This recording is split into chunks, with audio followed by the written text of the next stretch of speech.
I'm unwrapping the brisket to shoot the slicing video. And I just wanted you to see what I'm seeing. I have never seen a brisket this juicy. I mean, juice just laying on the bark. This is going to be phenomenal. Oh my gosh. I mean, that pretty much says it all, right? It's Mike from Delmarva Backyard, and you're about to watch the 9 tips to cook the perfect backyard brisket, and it's gonna be awesome.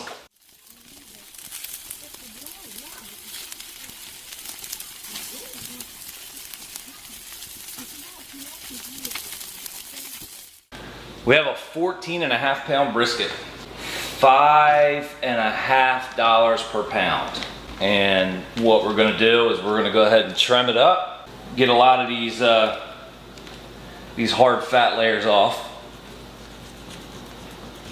I'm not gonna spend a whole lot of time doing this on camera because trimming can be boring as far as a video goes. And I've already done a pretty good video on how to trim a brisket, so I'm gonna put that link above. But I wanted to show you the meat that we're working with. Beautiful piece of brisket. Got it from Hickman's Meat Market, my local meat stop. It's prime grade. It's an amazing piece of brisket. I've never got a bad piece of meat from there. So I'm gonna trim it and then I'm gonna season it. So I'll be back to you when we season it. I wanted to see how much we cut off of this brisket. It started at 14.5 pounds. I'm gonna be honest, I thought it would be more than that, so I'm okay with that. First step to the perfect brisket, buying prime or better grade. And really, most meats start with buying the right grade, right quality meat. Brisket is more important than others. If you don't want it to dry out on you, you know, especially if you're dealing with just the flat, can you make it happen with Choice or Select, you know, your grocery store? Yes. If you're looking for the perfect brisket, you gotta have prime or better. Second step, get your fat to 1/4 inch. In my experience, you gotta get all of your hard fat off, which is under here. All this was all fat. You gotta cut that out, carve it out, get it all out. And it came all out. That's where your point and your flat connect. Get it all out. Okay? And like I said, check the other video out on trimming the fat, because that'll show you how to get that done. Make sure you have a nice sharp boning knife. And for those who are making fun of my knife collection, I did upgrade my trimming knife for fat. So everything went a little quicker this time. Cut your sides like I show in the video, get any gray meat off. Step number 3, you know I'm gonna say keep it simple. And that's my suggestion to you. Don't overdo it with seasoning on your brisket. You don't have to keep it as simple as I do. Salt, pepper, and just a hair of, you know, something special. In fact, today I'm gonna use 2 something specials, but just a hair of them. But keep it simple, let the beef shine through. Don't oil it, don't put mustard on it.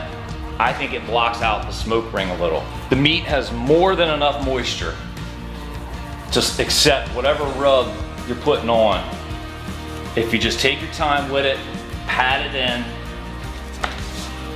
it'll suck it right up. Don't be scared of the rub.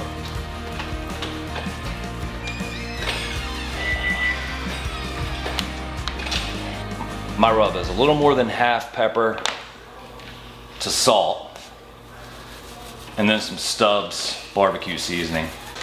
Secret ingredient number 2, only on the meat side, is a little bit of dark brown sugar. Now this meat's gonna suck this right up because we're gonna let it sit in clear plastic for about 12 hours. All right, now we're gonna wrap it in plastic and we're gonna let it sit 12 hours or more. time for the next tip on how to get the perfect brisket, home style, not competition, although a lot of it kind of is both. The brisket has been wrapped in our plastic wrap for 15 hours. You need to have a reliable cooker. You need to have a reliable pit. And that comes with your temperature, smoke production. If it's not reliable, you need to be the reliability of it. So that's what it comes down to on your pit. Tip 5, preparation, guys. It's all in preparation. Got to let this brisket come up to room temperature before throwing it on the cooker. Depending on the weight of whatever your brisket is, if you're cooking just a flat or a point, I would always recommend doing the whole packer if possible. You may not need that kind of quantity of meat. A whole packer is going to be the best way to get this thing to render perfectly. Luckily for me, I've got a barbecue for Father's Day tomorrow, so whole packer it is. 14.5 pounds, it's gonna take 45 minutes to an hour to get this thing up to room temperature. Check your grain, okay? Grain you can see easily right now.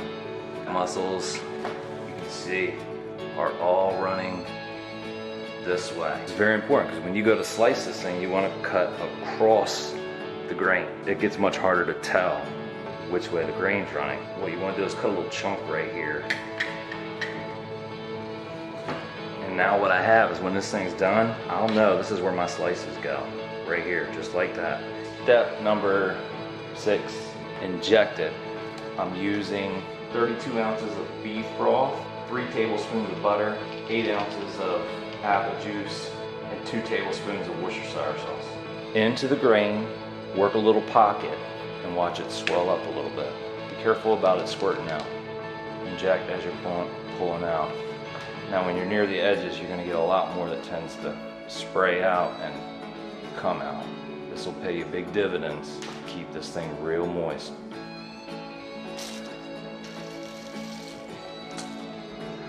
All right guys, I'm gonna top him off with a little more rub. And then I'm gonna put him on, I'm cooking on the Rectech.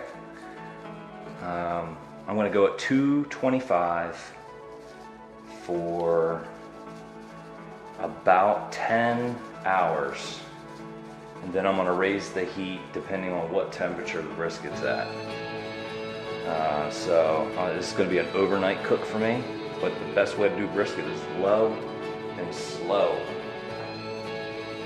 And that's the way I recommend it. If you have a pit that's capable, set it, forget it, low and slow on a brisket. The first, half of a cook on a brisket is just, you just want to just get that smoke in there, let it penetrate. There's not a whole lot to do. If you want to spritz it, you can. I'm not going to pay a whole lot of attention to it. This thing, with all that injection, it's fine.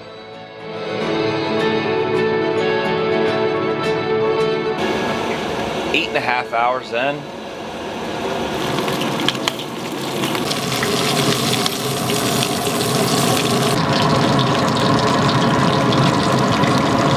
The color tells us it's good to wrap. Okay, the iGrill 2 says it's 171 degrees. It's close, it says 179, but it's definitely time to wrap. We're gonna put some butter on, some fake butter. Keep it moist. Oh my gosh, it smells wonderful. Spritz it down.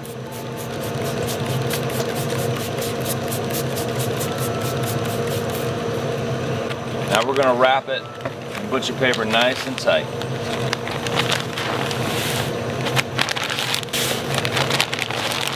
We'll put it back on the grill. We're gonna raise it up to 250, guys. 14 hours. Temperature probe is reading 200. This probe, and I'm going to do a probe test. And that brings me to my next tip. Tip number 8. You take the brisket off according to tenderness, not temperature. Temperature is your guide, but tenderness is when you pull it off. Now, when it's wrapped like this, you got to be careful. What you're looking for is you're going to probe it in several places both in the flat and the point. Once you get through the paper, then you're basically going to want it to feel hollow inside, almost like, you know, warm room butter. I'll show you.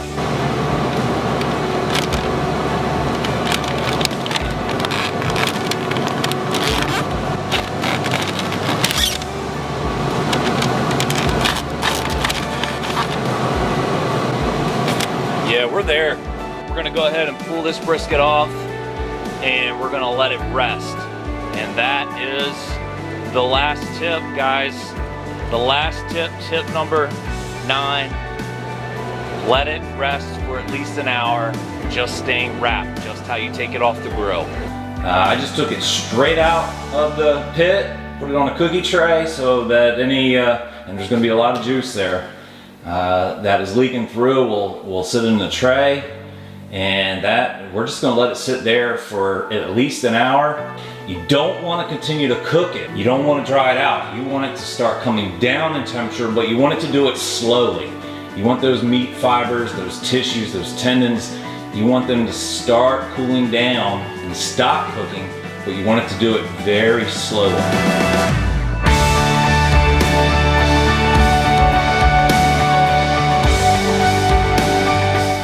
When your brisket jiggles like that, you've got it.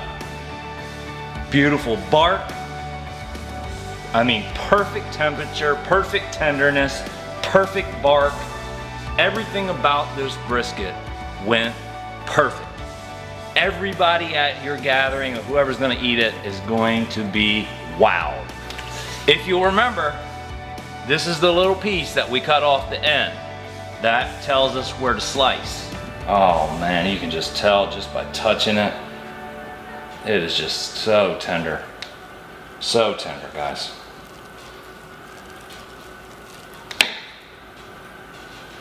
So tender. I mean, that's the very tip of it. Look at that smoke ring. It's just beautiful. And just dripping. I mean, dripping.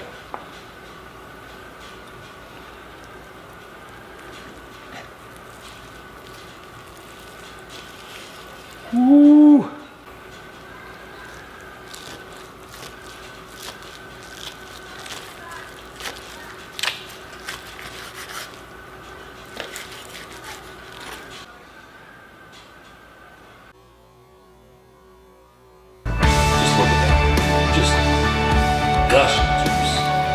That is an amazing brisket. You can start to see a little bit of separation between the point and the flat. But you can see how juicy. See that? See how juicy that is? It is so hard for that to come through on camera. But I promise you, there is so much juice there. I mean, it is unreal.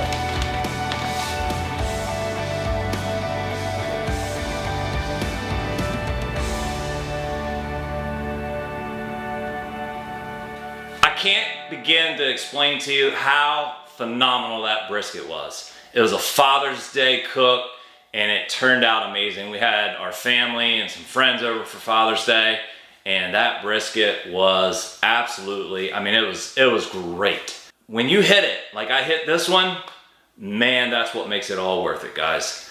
So follow those 9 steps, and hopefully yours will turn out as good as this one does. I have confidence in you.